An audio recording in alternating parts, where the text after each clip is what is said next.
Hello, beautiful people of the world. Welcome to the Happy Conversation Idea Show. Here you can learn and flourish with the thoughts, ideas, and the story of the happiest people. I'm your host, Happy Bains, and a lifestyle and a career coach. Today, it's my greatest honor and privilege and pleasure to introduce you all the award-winning dignified community leader and my dear friend, Kerry Gibson. Kerry is the VP of the Strategic Partnership of a Ziphycare, a medical home at home. And she is also a proud partnership manager of NEAT. The full meaning of a NEAT is Nutrition Through Engagement and Agriculture Technology. She positively believes in well-being of communities to improve health, prosperity, and economy. This Christmas special episode is dedicated to our wonderful, lovely, stunning audience of our Vancouver and of course global community, and a positive soul who kept my nickname Chipmunk during this Christmas holidays. And a special thanks to our today's show sponsor, Kerry Gibson. My dear Kerry, welcome to the Happy Conversation Idea Show. Thank you for having me, Happy, and happy holidays to everybody. Happy holidays. Yay. It's a Christmas time. And I couldn't think about any wonderful, dignified person in our community. And I thought about you. And so thankful that you have given your precious time. We're going to learn a lot about it today. So all my audience, roll up your sleeves and get ready for the best answer you were looking for. Okay, Kerry, tell us about your past challenges and how did you overcome with that adversity and defeat, and you become so successful persona you are today. Well, everybody has their challenges, they just come in different shapes and forms. Some are very visible, as mine are, and some are less so, right? And it's how we respond to, these situations in life, and what resources we are equipped with and have access to in order to be resilient and move forward and be able to see the bigger picture, the whole forest for the trees analogy, if you will. No, so true that, yeah. And you've been a remarkable community leader in our society. I would like to know, please tell us about the main problem or a reason that Ziphycare started and why it is called a game changer for a healthcare delivery. It is absolutely a game changer for healthcare. It is, I'm very honored to be a part of this project. It is based in New York.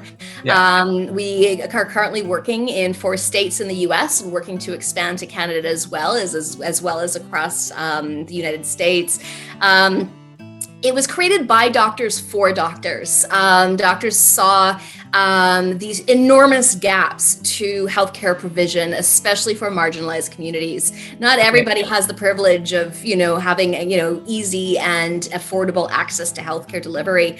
And, especially our CEO, Dr. Radha Sumavera, she works quite intimately with the autistic community. And if you know anything about people who are on the spectrum, there's a lot of anxiety that comes from being introduced to foreign situations, new people, and so on and so forth. So basically, Ziphycare can offer a full diagnostic clinical treatment anywhere, whether your home or your office. So let's say you suffer from anxiety or mobility concerns, just the anxiety of going into a clinic or hospital at this time during a global pandemic, which, we said high risk people are not wanting to engage in preventative health care because of that. So Ziphycare is able to serve people in the places that they feel most comfortable. And it's basically both a 2-part system. It's software and hardware. All of it's proprietary, patented, and it's incredibly unique. So the software is essentially like your Uber app. It's your triage system, right? So, you can put in your symptoms, what's going on, and, your the patient information. And that basically triages the patient. Then it dispatches an OCC, which is an on-site care coordinator.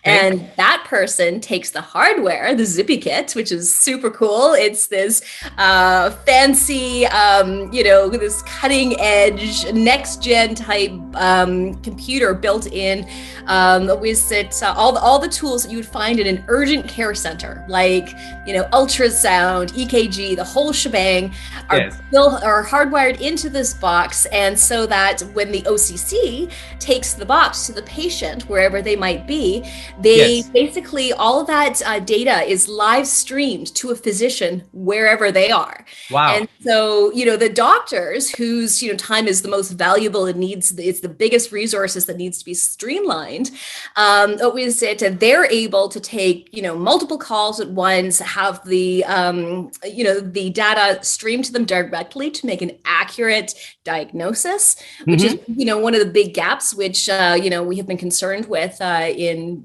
virtual healthcare delivery, right? It's, having just a web conversation, with a patient, is a bit of a guessing game if you're trying to, give an accurate diagnosis. And a lot of physicians have been really frustrated. It's like, no, you're just going to have to come to the office. Wow.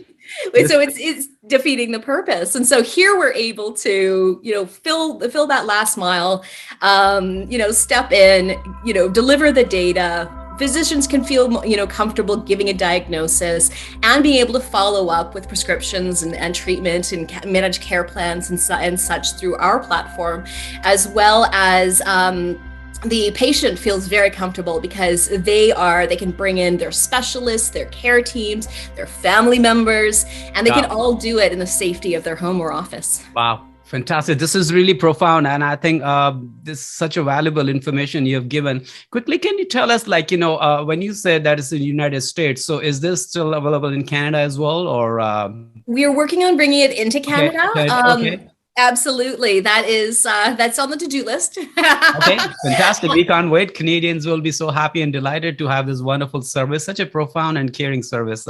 Kerry, you've been part of that. But tell us a little more about that. When you said that they go to the home and diagnose things and all, these days there are a lot of concern about the traveling local and internationally, and they're concerned about this COVID PCR test. So what solution does the Ziphycare give them, and how does it work? Just shed light on that, please. Regarding the PCR test, well, we actually do deliver rapid COVID tests. So you can basically call us up or go on the app and just order one, and we'll show up and give you the test. Wow. So here is the thing. A lot of people are going to travel and they're crazy for genuine reason too, as well, to see their family and friends and all. And they're getting a lot of challenges these days for the test 72 hours before and so on. So I think Ziphycare is one of the modem. So people, make sure you follow Kerry and Ziphycare as well. Absolutely. Well, last Monday, we had a partnership. I'm not going to say with whom, but in New York. And we delivered over 100 COVID tests in one day, just on Monday. Wow, that's amazing. Such a wonderful caring care. So I salute you from here. Absolutely. And once again, instead of having to hunt down, it's like, is Walgreens doing it these days? Do I have to go back to the airport? What we said, we just go to the hotel room or your apartment or whatever, and we'll take care of you. Wonderful. Kerry, let's touch about that. You've been an entrepreneur in this industry for over probably decades and all. So what challenges local businesses, self-employed, and entrepreneurs are facing this current economy, please? Can you tell us that? That's not a small question. It's I know it's kind of business, self-employed and all, but what are the current challenges, if you can just share? Currently, we have staffing concerns. We have a lot of attrition. We're having problems recruiting and retaining skilled employees. There are, all these back and forth concerns about immigration and how immigration can benefit or detract from local economies. And, as well as, currently there's this escalation in racial tensions and which I'm not sure if it's because of COVID or if it's been because it's highlighted because of COVID. And then of course, we have the current supply chain issues. We have, difficulty be always the kind of feeding that supply chain as to, the goods and services. I mean, of course, then there's the, crisis management with the floods and the mudslides and such that has deeply affected British Columbians, especially in the agricultural communities. It basically devastated most of our agricultural region. Yeah. And that'll be a long time to recover from, never mind, the soil contamination and such that will have resulted from that, damages to the waterways that can, then, feed into damaging fish populations. And, so there's a lot that we have to be concerned with that, affects all levels of business. And what was it? So I think, listen to Bonnie, be kind to each other, be safe, be well, and just have some patience, because it's going to be an evolution before we get from that pandemic to the endemic stage. I like that. It's going to be, it's going to take some work on all our parts, right? And, let's just sit tight, buckle down. I mean, personally for me, what was it during the pandemic, I wasn't traveling for work. I wasn't traveling for fun. What was it? And so I decided to do my MBA. It's something that I always wanted to do. Yes. And I'm finally knocking it off. I have one more semester to go. So it's been a productive time for me. So, I know. It depends on how you look at these situations. Okay, it's a terrible time. There's a lot of horrible things going on. The economy is suffering. Humans are suffering. What was it? But how can we just kind of, I don't know, take a look at the flip side? Okay, good. I'm really delighted, and first of all, congratulations for you pursuing and finishing your MBA. And I know we've been discussing that I wanted you to come on the show, but you said it's the last exam, so I'm really excited. Of course, you're gonna pass with distinction. So you utilize your time during the pandemic and to make the most out of that, to finish your education, and a lot many million people have done that too. So thanks for sharing about that. Quickly, if you can tell us about the Ziphycare, how does it help to the people who are single or senior? How does it work? Is there a special program for them, those who are not related with family in the family settings? Oh, well, what we said, it doesn't matter who you are. You don't need to have a family setting. You say if you're a senior, for instance, that is maybe not familiar with technology. I know the seniors in my world are very familiar with technology. They love the gadgets. But what was it? But, maybe not all generations are familiar with it or comfortable with it or have access to it. I mean, we have to understand as well is technology is a privilege, right? And so, the good thing is with Ziphycare is that our service is funded by Medicare, Medicaid. Was it supplemented in different demographics by social services, social service partnerships? So we are able to serve the people who need to be served, right? It doesn't matter their financial means, but what they can do if they don't have a smartphone or iPad or whatever, they just phone us, and we'll just book you the old-fashioned way. And so there is no special, you have to be this person in this situation, this demographic. We're here to serve whoever needs to be served. And we are multilingual. What was it? Our staff speaks, actually, what was it? We were having our virtual Christmas party the other day, and I can't remember what the end total was that our VP of Managed Care, Dr. Steve Arnold, I think he speaks like a dozen languages himself. So. Wow. And that's interesting, fascinating. I speak 9 languages, by the way. Well, see, there we go. We should need you on our team, right? Hey, I am here. I'm going to roll up my sleeves and be in your service and to contribute to the service, to the community. Definitely. Love to do that. It's important to be inclusive, right? Of course. Especially when you're in someone's home, and be able to respect and understand people's cultural nuances and differences. And, what was it? There's a back and forth there, right? Exactly.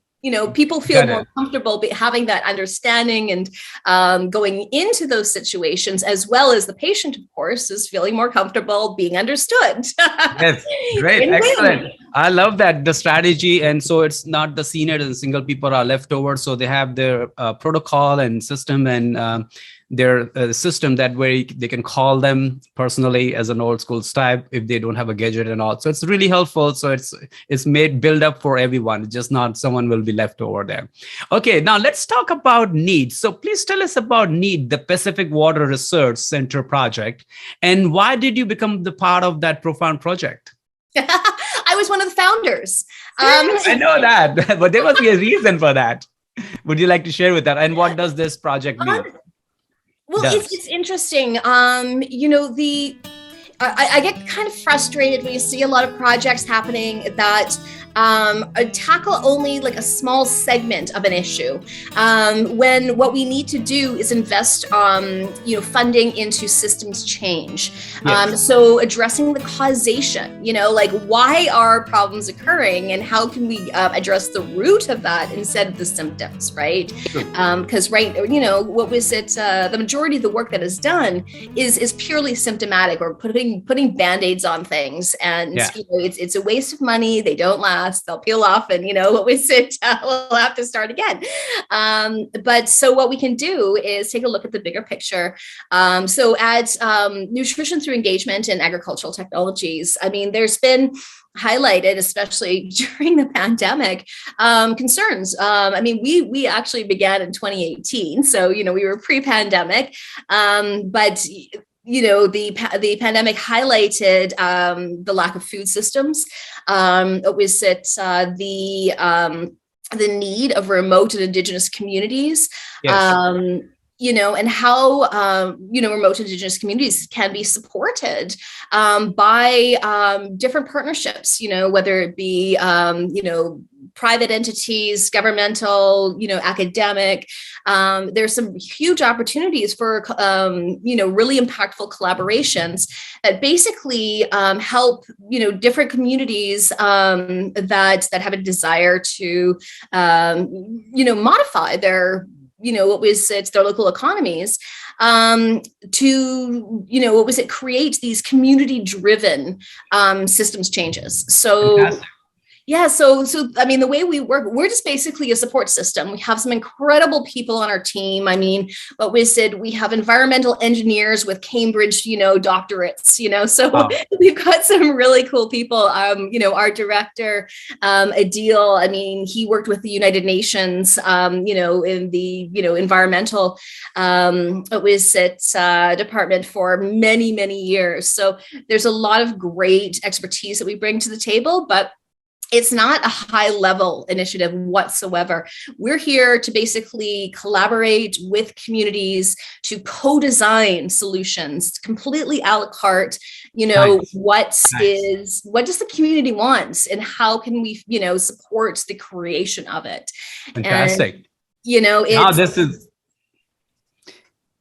This is really profound cause you are involved in that, Kerry. And we need many more leaders like you to come forward and just build all these kind of organization. You will explain about that. Now, what do you think a sustainable food system is important for our community, and how everyone can contribute and save our Mother Earth?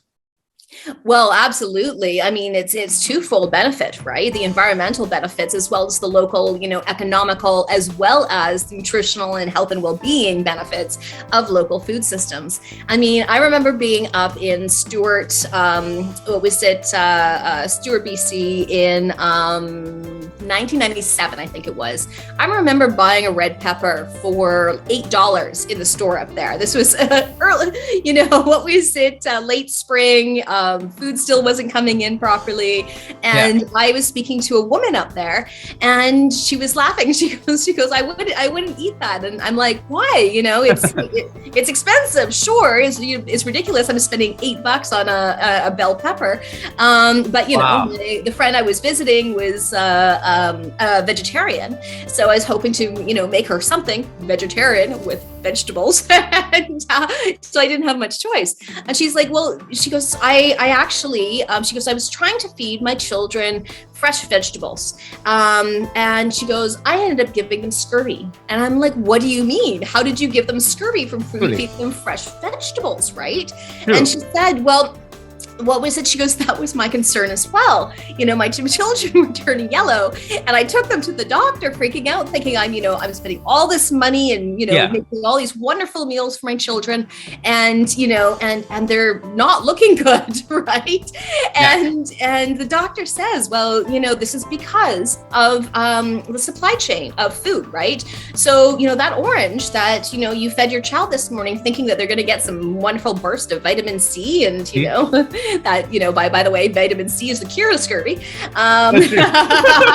Except for that orange came from California. And it took so long to get to, Stewart, BC and Hyder, Alaska, that region there, because of the transportation routes are so long. What was it that all nutrition is, that orange or that bell pepper that I was trying to buy are devoid of nutrition by that point. So you might as well not be eating anything, right? You might as well be eating cornflakes for all the good it does. So, up there, you're having to eat frozen or canned. And of course, canned is full of salt. And then you run into other problems with like heart disease. And anyway, so it's the situation for the nutrition. It's just much better to grow it in your backyard for what was it, for health benefits. Exactly. I mean, these are indigenous principles. From, thousands of years ago. What was it that are just being brought back full circle, This is a great explanation, Kerry, you have given. I think it's really meaningful and thoughtful how you explained about we going back to the school and indigenous people hundreds and hundreds of years, thousands of years ago, that how we used to do harvesting and all in our backyard. So that's a wonderful cause you are involved in that and you empowering that. Please tell us about that. What are your beliefs in offering the youth center development opportunity as the part of this programming? You in your this community, there's a youth development programming too. Can you just share about that, please?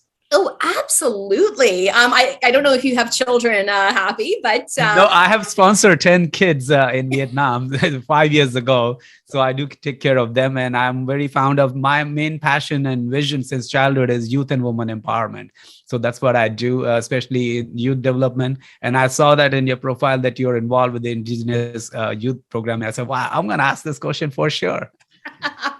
Well, the thing is, it reminds me of that song, the children are our future, right? Teach them well and let them lead the way. And it's cheesy as hell to, what is that, a Whitney Houston song? Yeah.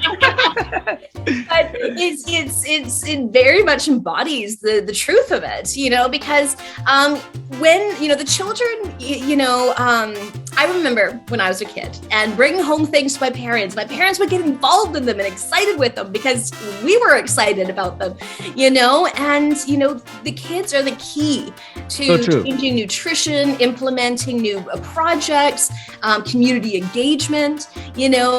People care if their kids care, right? What was it? If their kids want to eat zucchini, their parents are going to cook them a zucchini, right? So true.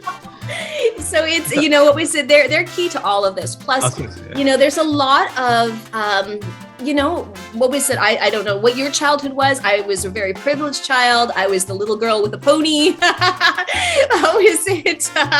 So, what was it? I had those kinds of experiences, but a lot of kids don't have those kinds of experiences, right? Great. Exactly. And so my parents taught me how to garden. My parents taught me how to take care of myself, how to use power tools, to do all these things. But there's a lot of kids in the world that, in our communities, our neighbors, right, that don't have these opportunities to learn new skills. Also, gardening is incredibly therapeutic, right? So not only you're learning how to take care of yourself, it's also psychologically beneficial, right? I love that. Yes. No, I love that. When I saw that pictures and all on the website and all, children were involved in their workshop for the gardening and all. I have so many plants in my own home and I love gardening since childhood. I'm very passionate about it. I was very fascinated about to know a little more about that. So thanks for sharing about that gardening part, that children can also get involved in that and learn from their early childhood to cultivate and mold and grow plants and trees, because that's what our mother nature needs to be protected. So please tell us, according to you, please tell, why do young adult drifts in their life and they cannot make a decision, major decision or purpose of their life? Why do young adult drifts a lot? What do they do? Young adults, as in late teenagers or early 20s? Yeah, I will say after grade 10, like, this the timeline from 15 year to 25, 30 is the major time where they can make it and shape it, but they're constant in decision. They don't know what to do after school, what to do after college, and so on. They cannot make up their mind for the career and all. There's a lot of drifting involved in that kind of 10, 15 years. And during that drifting, they end up going into gangster lifestyle and drugs and alcohol and so on. This is a major problem of education and unemployment in the world, I guess. Is it the drift that you speak about for, late teens, 20s?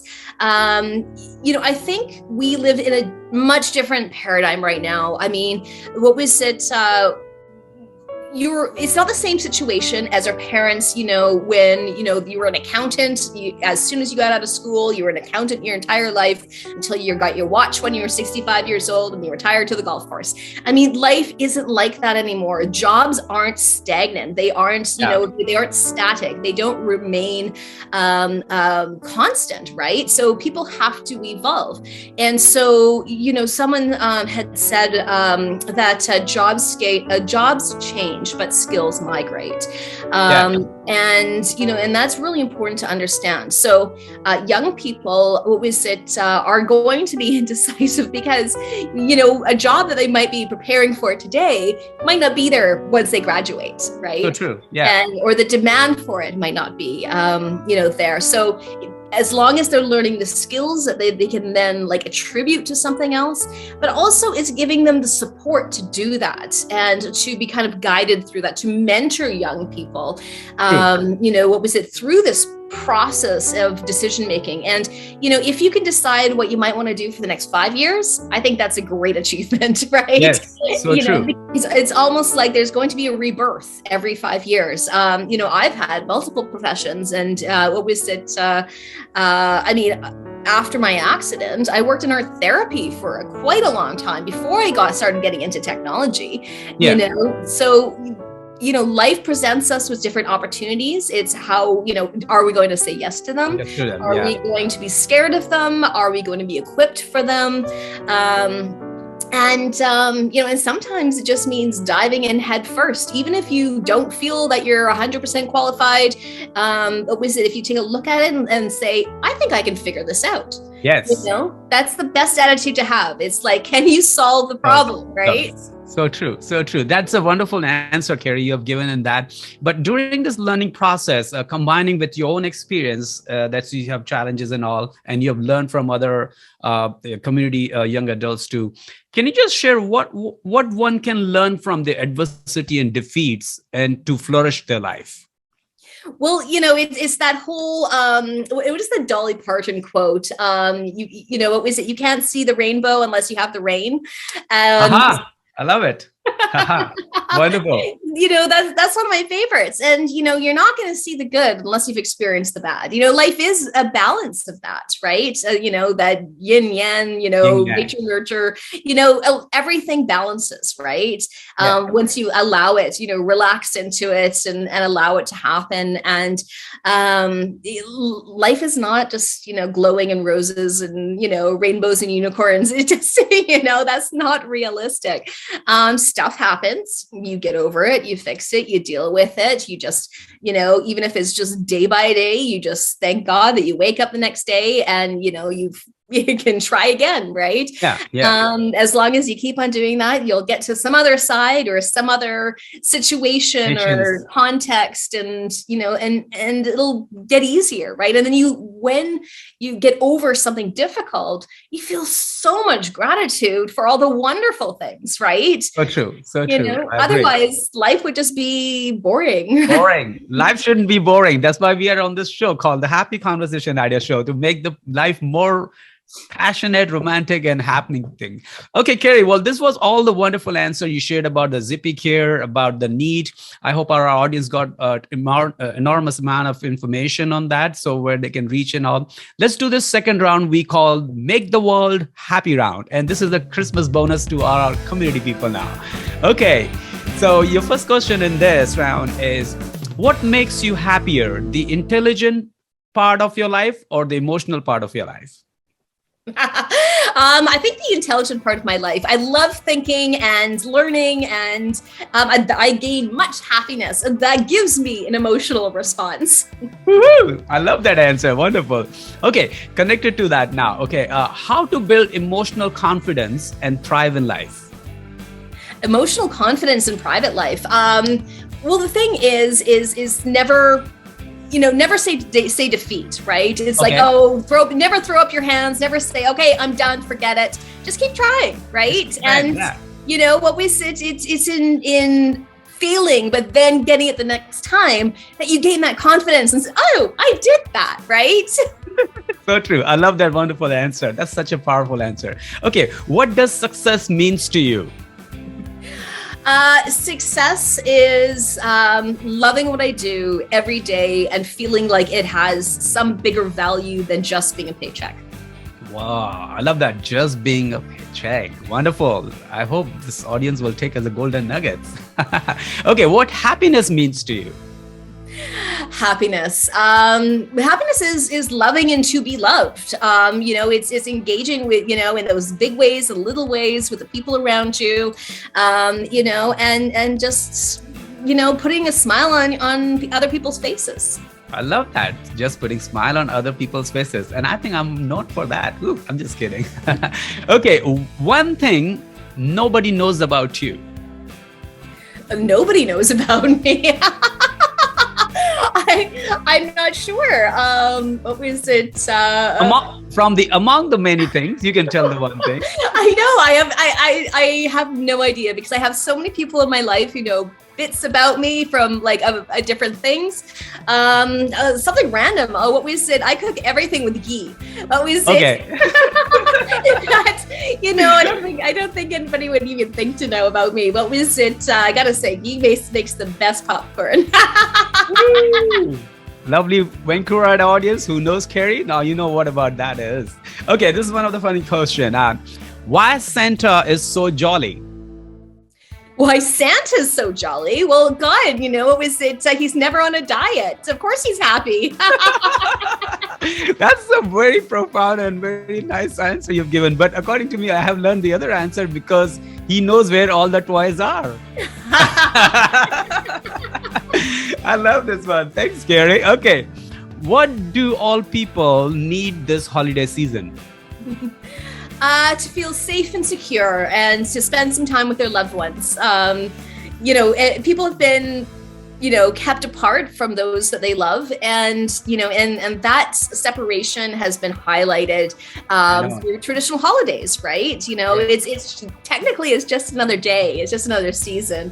But these are the times that we reminisce, where we get together, we connect with our loved ones, have family reunions. And without that, it's, people are pretty lonely. So I know. So well said, that connect together, be together, share happiness together during the holiday season. Otherwise, you feel so lonely. I know people sometimes they feel lonely, but they have no courage to tell, and they be so stubborn on themselves. I think they should be a little easy and relaxed in that department to share and take love and spread love. I love that answer, Kerry.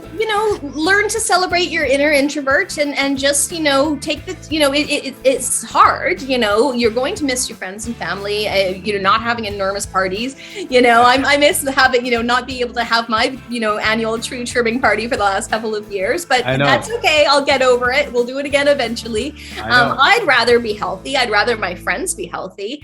And so what was it? That's okay. We will endure. I mean, think about, World War II, and think about how everybody rationed, like, even the UK, after World War II, what was it? UK remained on rations so that they sent their their extra produce to the areas of Europe that were bombed out. So they shared, right? Everybody went without so that until they got to a better place. So we can do the same, right? We can do the same. We can adopt. Yeah, exactly. We can adopt from that philosophy. I love that. This is so well said about the occasion and all. I hope you remember that we didn't do the Black Dress Gala party also this year. So that's where I met you in the fashion show at the Fairmont. But very soon, I like in the beginning, you just said that it's a pandemic. Or very soon is there going to be endemic. I like that one. Well, hopefully, okay. Depends on how many more variants we have to get through first, right? we are the strongest people on planet Mother Earth. We can do this together all. I like that. We will do it. Okay, next. Who is the true teacher, the failure or the success? Oh, always the failure. I mean, that's just a no-brainer. That's leadership 101. You don't learn anything from always being right? Yeah. Okay. That's well said. I love that answer. Even if it's not your failure, if you're learning from other failures and sharing that as well. I mean, I have to say when I go to these meetings regarding leadership with different community leaders and whatnot, I appreciate the ones where CEOs and directors and whatnot are very candid about where things went wrong, and and you learn so much from the sharing of that maybe when you're in the situation yourself, you might have that heuristic that was developed from hearing about that. It's like, oh, okay, so maybe what was it if I'm dealing with this and this worked for them and what was it that didn't work for them, maybe I'll try this instead. And so it's that sharing and collaborative nature of experience that I think we can rally more easily. In the past, failures were so closely kept to the vest, right? Don't air your dirty laundry, right? What we said, it was a horrible thing for people to know where you went wrong. Being in safe spaces and sharing those experiences, in more modern times, has become more acceptable and and an incredible learning experience. So I would welcome more of that. The failure part. Yes. I like that. That well explained. Such a profound answer on that, Kerry. Such a wonderful, profound meaning you have shared that. I love that. And I got something really good from it. Okay, next. In business, do you believe in safety or risk? Well, you believe in both. Smart answer. I mean, you have to have some amount of safety. You can't do things ridiculously, but without risk, there is no reward, right? So true. It's finding those balances, knowing how to measure for them and how to prepare for them. So it's like the what if, then this, right? Scenario, the kind of engineering, flow through. What was it? So it's a tricky situation because, I mean, if you look at investments, for instance, if you basically sink your money into bonds, right? Because they're safe, you're not going to lose on them, hopefully. What was it? Like, let's say, the US Treasury, right? Pretty, steady. And, so what we said, but the thing being is you have lost opportunity, right? And so you could be making, could have invested in what we said, some flashy new stock and whatnot, and made a fortune, right? Fortune of that, yeah. But you have to do combination research. What we said, come from it from an educated perspective. Reach out for other people's experiences and educations and opinions on whatever it might be. What was it? Do your due diligence, right? And then you can take those risks. Yes. Agree, strongly agree. Such a wonderful, thoughtful answer on that. So money management answer. I love that. Okay, next. Now Kerry, you have to choose one, okay? What will you choose from time, money, love, or fun? Oh gosh, fun, always. I love that answer. Fun. Without fun, there is no lifestyle. I love that fun. You can be professional in the professional setting via etiquettes and all. You do that thing and all. When you're with your parents, you play the parents' role. When you're with your friends, you play with the friends' role. But I think fun is really a right element in life that a limelight, the light. It never makes you grow older. Absolutely. I like that. And if you're looking at the other things, I mean, what was it? If you have money without fun, well, what's the point? If you have love without fun, well, what's the point, right? What's the point? Yeah, so true. I love that answer. Great. Okay, next. One word or sentence which will bring more joy and love to a relationship. Sorry, one word or a sentence, you can say, which will bring more joy and love to a relationship. Oh, you're challenging me, are you? Well, you are such a smart woman I ever know in my community, so I think that's so easy for you. But you must be juggling the right answer. I know that. Well, it's funny because I'm atheist. I'm a lapsed Catholic, if you will, and so, but yet I keep on coming back to these biblical references. Yeah, sure, go ahead. Like, what was it? Do unto others as you would do unto yourself. What was it? Have done unto yourself, right? So, I love it. It's just be kind, right? What was it? Give kindness, you'll get kindness. Give love, you'll get love. It's that reciprocal nature of, what was it, of being. So yeah, what was it? Take the Bible out of it, but you get the sentiment. No, that's so true. No, Bible is a wonderful textbook too. I really respect and I learn a lot from Bible too. From all the holy books of the world, I appreciate that. So it's all good. Oneness, love, give kind, be respectful. And I love that answer. Okay, next, Kerry. Never say that specific word or a sentence when a woman is angry. Don't get so worked up. Woo! Can you say it again, please? Don't get so worked up. Ooh. Men's out there, my lovely friends and audience. Remember the key point. Okay, now next one. How to control negative thoughts. Well, I think, going back to the last question. Okay, go ahead. It's not just, what was it for women or things like that? Because that's a bit sexist too, to say that one thing or another will aggravate a woman more so than a man or whatnot. What was it? But it's, the thing being is that when you're in an argument, you need to respect each other's place, right?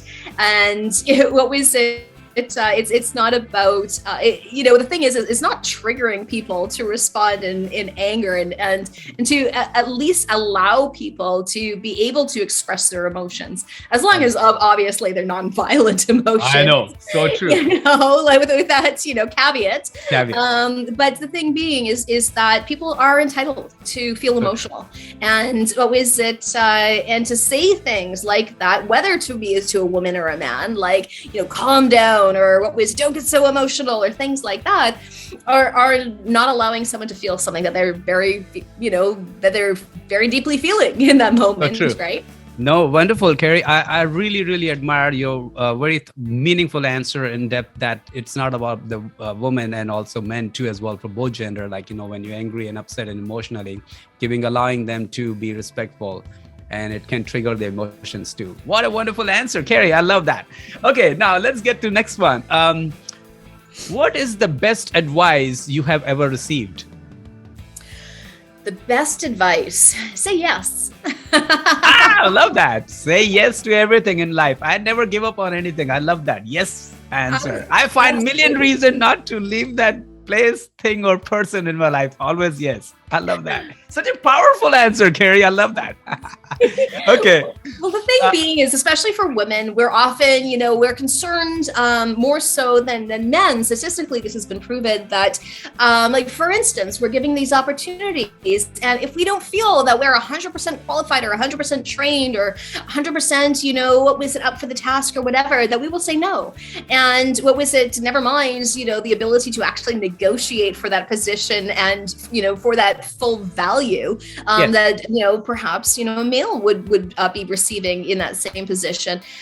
So what was it? So feeling that, yes, I can do this. Yes, I will do this. Yes, I am worthy of doing this. Then, I love that. Yes. Yes. Everything is possible. Yes. Okay. Now let's go to the opposite one. This question is, what is the worst advice you have ever received? Dating advice from my mother. Never take dating advice from my mother. I hope she's not listening now. She's like, happy, what kind of question you're asking my daughter?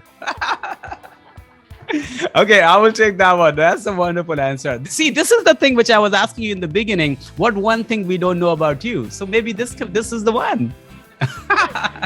I don't know. I don't know. We don't know. Okay. This one is the best prescription for a romantic and happy lifestyle. Goes back to fun. Fun and respect, right? Fun and respect. Okay. What was it? For a romantic and happy lifestyle, if you respect each other and enjoy each other, have a good laugh, then you're golden. Okay, rock and roll. I love this answer. So this is the festive season and people should have more fun than the stress. Forget about the past and what happened and what not. Yes, it means a lot, but just leave it in the back here and let's have fun. Start again, regenerate, restart, refresh, go on. Okay, this is something related to what you do. What Mother Earth means to you? What Mother Earth? Well, Mother Earth means everything to me. I am a parasite on Mother Earth, right? Without her, I am nothing. So I love it. Mother is everything. I love that. Okay, describe a strong visionary woman in few words. A strong visionary woman. That's my answer itself. Wow. Woo. I think I answered my question. You answered your own question. Yeah, exactly.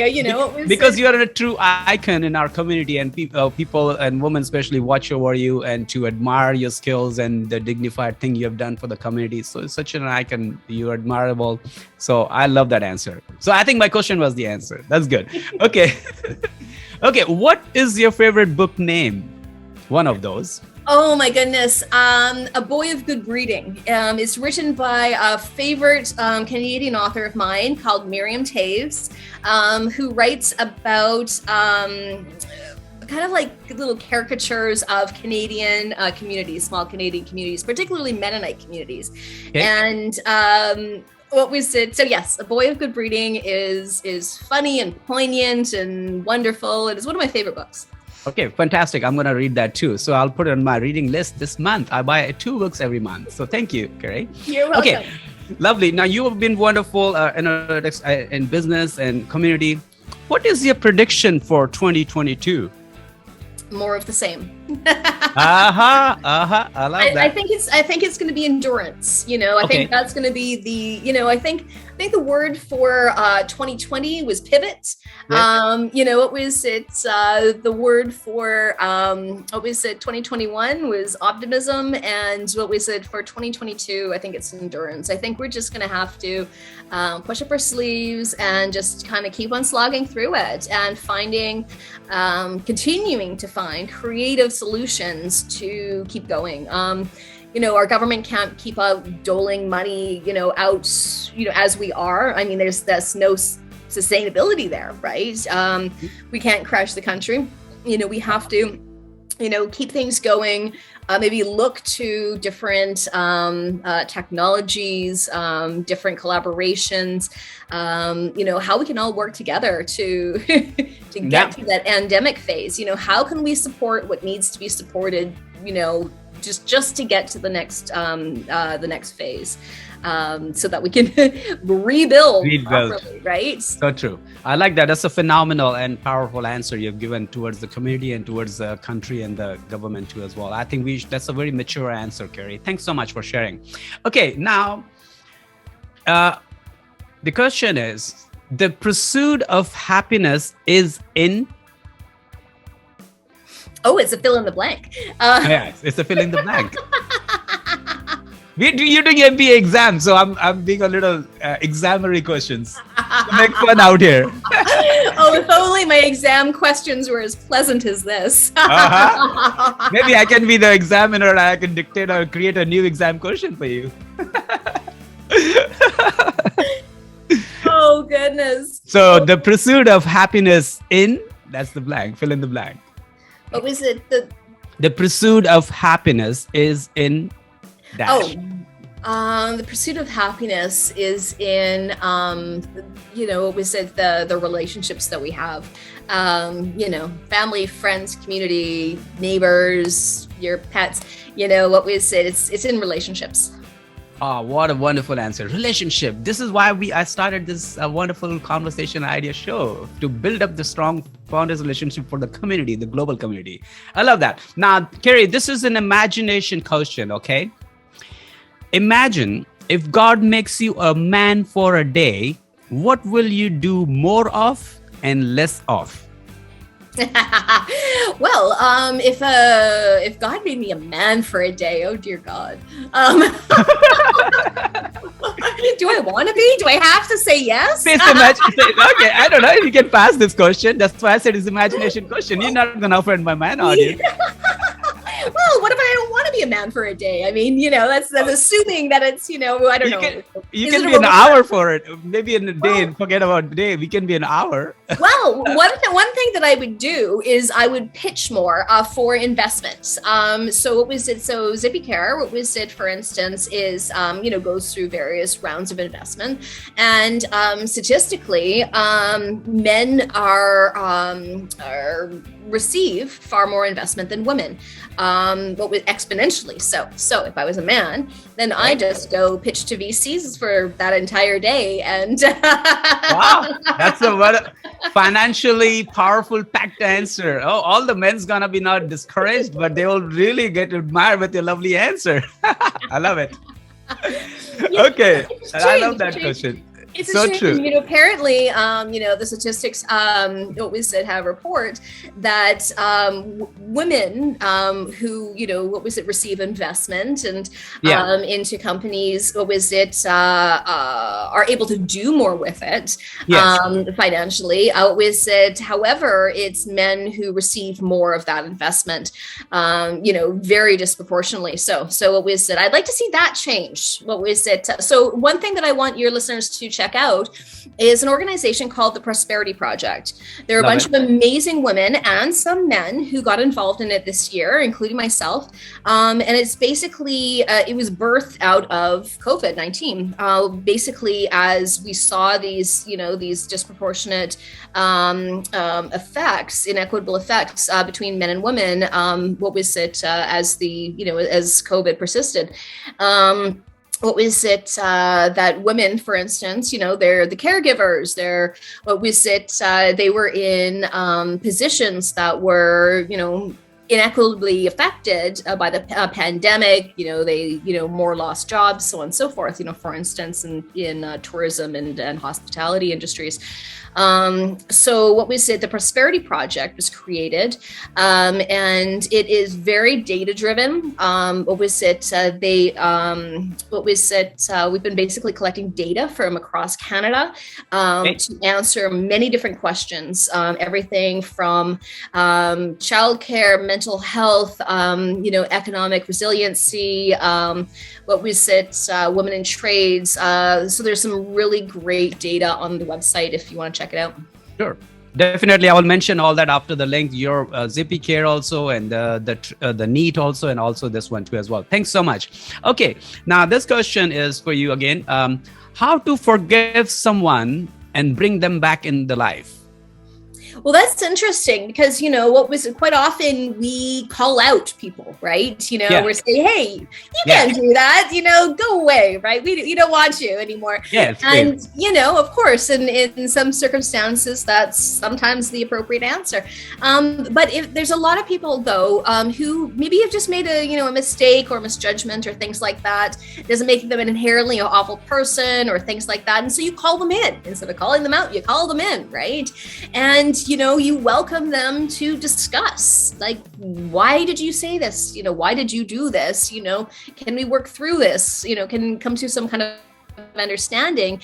Sometimes what we object to most in other people is what we hate most in ourselves. So sometimes that's a bit of a trigger for us to say goodbye. I know.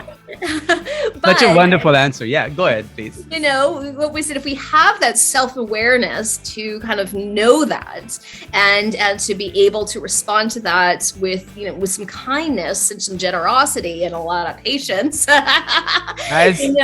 Perhaps, what we said, then we can bring more people kind of into the fold, and what we said, rather than or for at least be peaceable. It doesn't have to be best friends. Yes. What we said, but kind of coming to some peaceable resolution. I love that answer. Such a preeminent answer. That's Kerry, and such a caring and loving answer. I remember a Mother Teresa quote always. She said, if we judge people, we do not have time to love them. So I love that one. So it's caring and bringing back, giving them chance again too. Okay, this is imagination question, Kerry, again. If you would be the host of this show and if I would be the guest of the show, what question will you ask me? What do you want to change today? I don't want to rush into the answer. Such a profound question you have asked me. What I want to change today.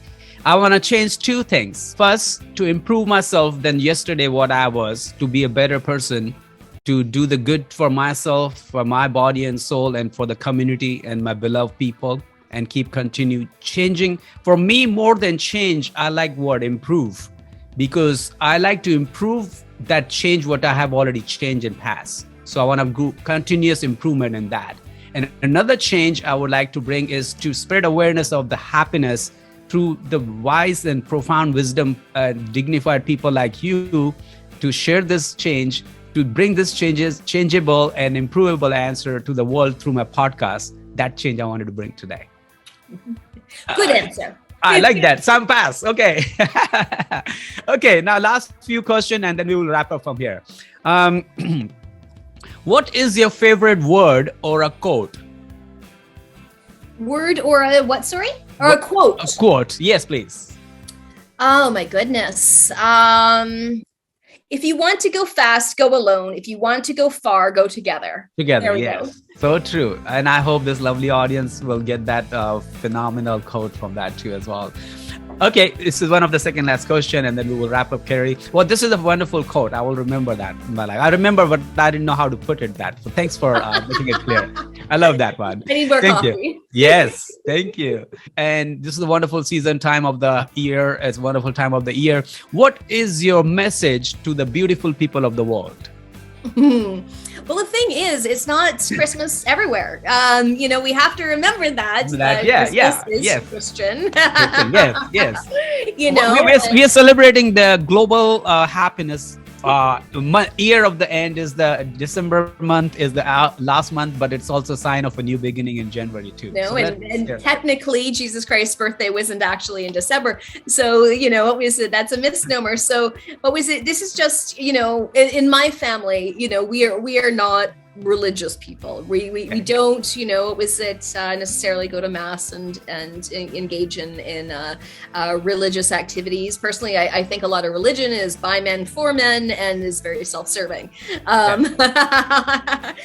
However, what we said, I do believe in the principles that are espoused by religion and, the 10 Commandments and things like that. I think they are a great guideline just to be a decent human being. So true. I agree that. But I think, whether you may be Jewish and celebrating Hanukkah or be celebrating, Christmas and going to church or mass or whatever, we said, whatever you are celebrating at this time of year, I think the most important part of it is coming together with love and generosity and sharing and empathy and compassion. What we said, we take a look at what we have and give, to give gratitude for that, say thanks be to God, to whomever, that I'm here, I'm alive, there's a roof over my head, there's food on the table, and what can I share? What can I give to, neighbors or friends, or what do other people need that, to make this time of year a better time for them and for year round, That's a wonderful answer. That's a wonderful message to the beautiful people of the world. I love that, Kerry. Such a wonderful and caring. Stay together, connect together. Doesn't matter. It's a December, January, or any month of the year. We all should come together and care each other and help each other whenever it's possible, and share the opportunities for each other to grow financially, emotionally, spiritually. I love that answer.